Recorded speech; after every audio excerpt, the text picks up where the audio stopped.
quiet, but let's bring on board the management of Engineers India. Now, they've managed to put up a steady show in the second quarter numbers, so it's important to get in the outlook on domestic order flows, what the growth in their turnkey segment is, and whether or not it's sustainable. And more importantly, can a run rate of 30% margin be maintained going forward or not? Let's welcome on board Sanjay Gupta, the CMD at Engineers India. Mr. Gupta, good morning. It's been a steady quarter for you. What would you say attributed to this kind of revenue growth, and can these kind of revenue growth numbers sustain for you?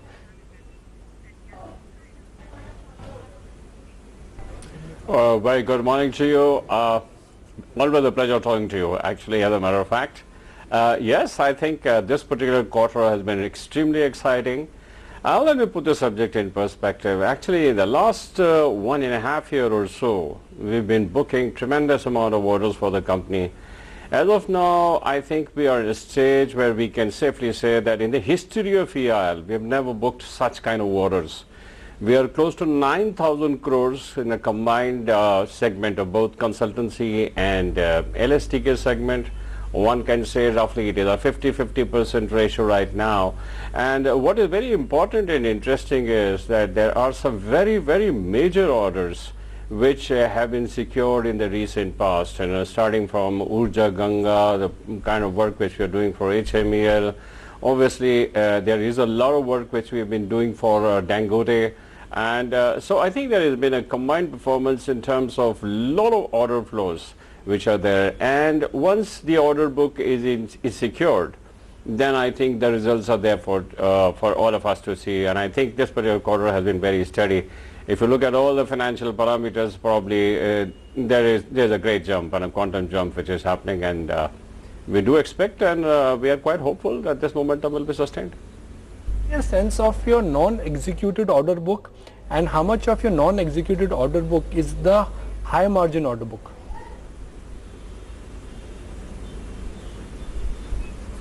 Actually, frankly speaking, majority of the consultancy work which you do, which is the prime PMC and the EPCM kind of activity, that is actually the high segmental growth work, high margin areas, and I think we safely look at upwards of 20% in that, and that's been a very, very steady margin. Fortunately, in the last couple of years, what we have is over 55% of the orders which are currently to the tune of 9,000 crores unexecuted orders in hand. That comprises the high consultancy segment. So I think there is going to be a very, very steady kind of an activity in this particular segment, and we are quite hopeful that we will be able to sustain it. But aside of margins as well, the other segment in which we operate. Mr. Gupta, please complete your point, then I'll ask my question. As far as yeah, no problem. I think I'm getting a sense of that. Actually, in the current margins, also, if you look into the operating ratios, we are into the mid-20s. But if you look into the segmental margins, I think we have hit the highest ever, and I think we are into the lower 30s right now. And I think that is concerning both the LSTK and this. The important part is because in the last couple of years, the LSTK market had practically dried up.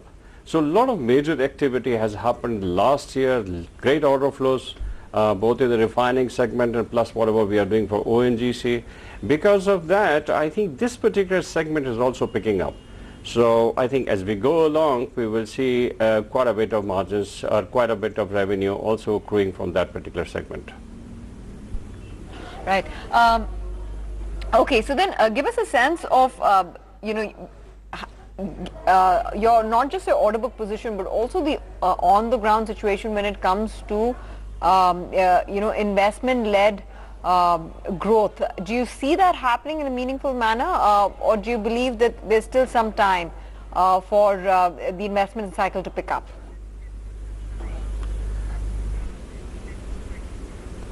As far as we are concerned in the oil and gas sector, actually we are all very gung-ho about many things which are happening. I think the last 1.5 years has been exciting, and as we go forward, we are looking at some very major initiatives for which a lot of conceptual work has already started, and a large part of the work is being done by Engineers India itself to seed in some very major projects. I think the work in a smaller way for the Rajasthan refinery has already commenced. We started some pre-project activities for the Kakinada complex as well. And there is some very elementary and conceptual work also starting for the mega refinery on the west coast. So these are great times. And apart from that, I think there is a whole lot of activity which is happening on the pipeline segment as part of the Urja Ganga project, the connectivity of the spur lines to the fertilizer segment and the other connected industries.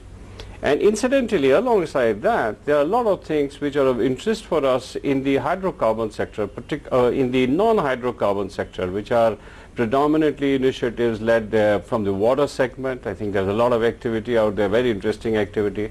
And quite a bit of activity is also happening on the data centers. And I think we are securing some good jobs there as well. So that is add-on to the hydrocarbons, which traditionally EIL is actually known for. Now, you know, I want to draw a parallel here. When we spoke to the management of NBCC, they said, look, we get government orders without any bidding.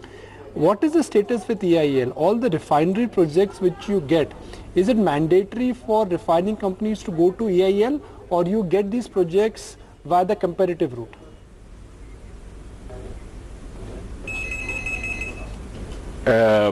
It is all competition insofar as refineries, petrochemical, hydrocarbon segment is concerned. What has essentially happened is, since from the early days in some of the earlier projects which we have conceived and built them right from the grassroots level, there is always a case of a certain add-on. So I think what we typically in our parlance refer to as revamps.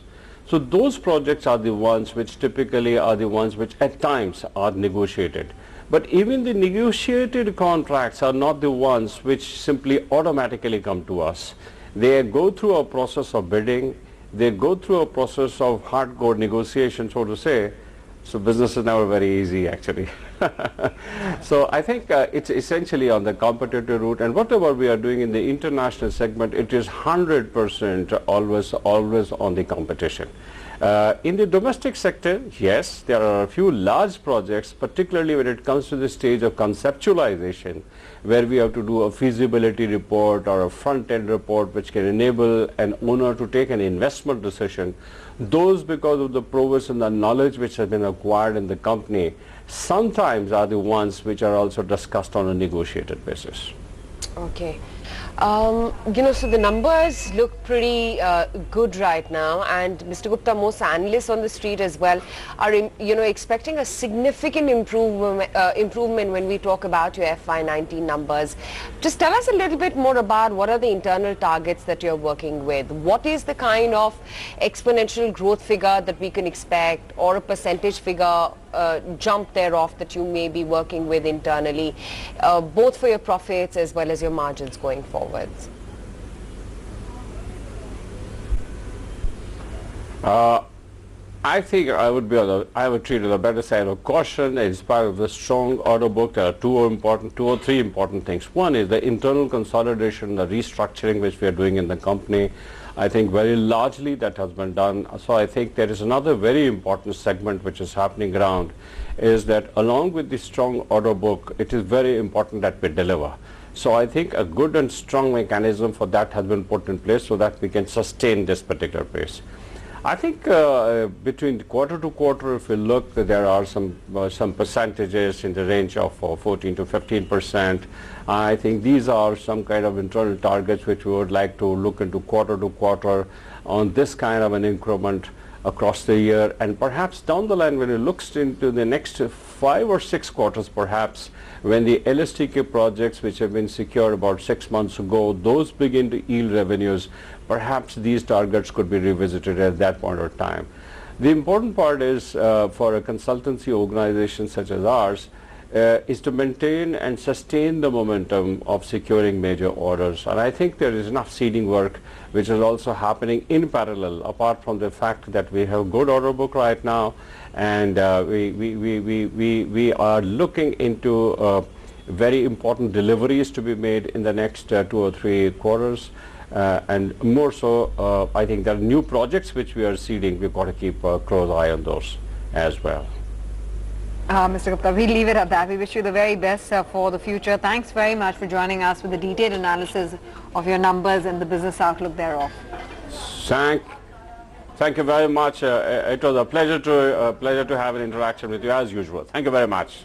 Thank you very much. Take a break then. When we come back, I'll get you a special important market voice in Pradeep Shah.